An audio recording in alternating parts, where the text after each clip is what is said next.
Alors, notre projet de recherche sur la maladie de Parkinson consiste à proposer une alternative thérapeutique à la stimulation cérébrale profonde, qui est une méthode qui fonctionne extrêmement bien, mais qui présente l'inconvénient majeur de ne bénéficier qu'à une petite partie des patients, à savoir entre 8 et 10% des patients, parce que ça doit répondre à un certain nombre de critères d'éligibilité qui sont assez stricts, du fait de son caractère invasif, très invasif. C'est une opération chirurgicale extrêmement lourde, qui consiste à placer des électrodes dans une structure assez profonde, de noyau subthalamique, et qui donne d'excellents résultats.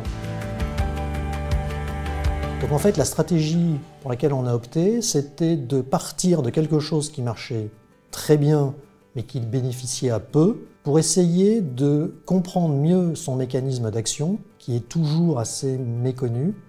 et de remonter le plus possible en surface du cerveau et de pouvoir agir sur des structures en surface pour présenter un caractère invasif moindre et donc élargir la base de patients à qui ça pourrait profiter.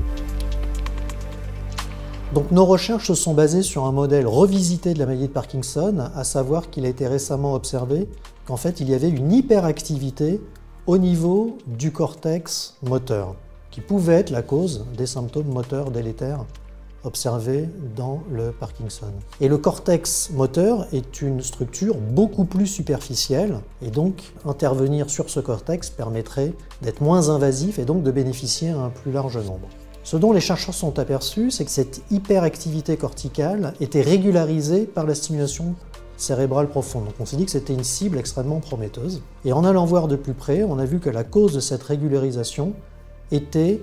des interneurones inhibiteurs qui comptent de nombreuses sous-populations. On a identifié une de ces sous-populations et en la manipulant spécifiquement par optogénétique, on a pu effectivement reproduire les effets bénéfiques de la stimulation cérébrale profonde sur une cible très superficielle.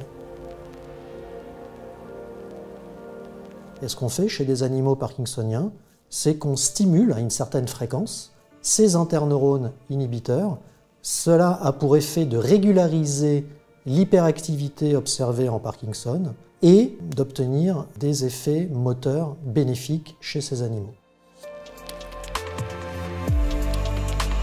Ce soutien par la Fondation pour la recherche médicale est essentiel parce que ça nous permet de pérenniser ce projet, de l'inscrire dans un temps long, ce qui permet d'une part d'approfondir les recherches fondamentales pour mieux comprendre la maladie de Parkinson et des mécanismes thérapeutiques, et deux, de pouvoir envisager de mettre en place une translation vers le patient parkinsonien.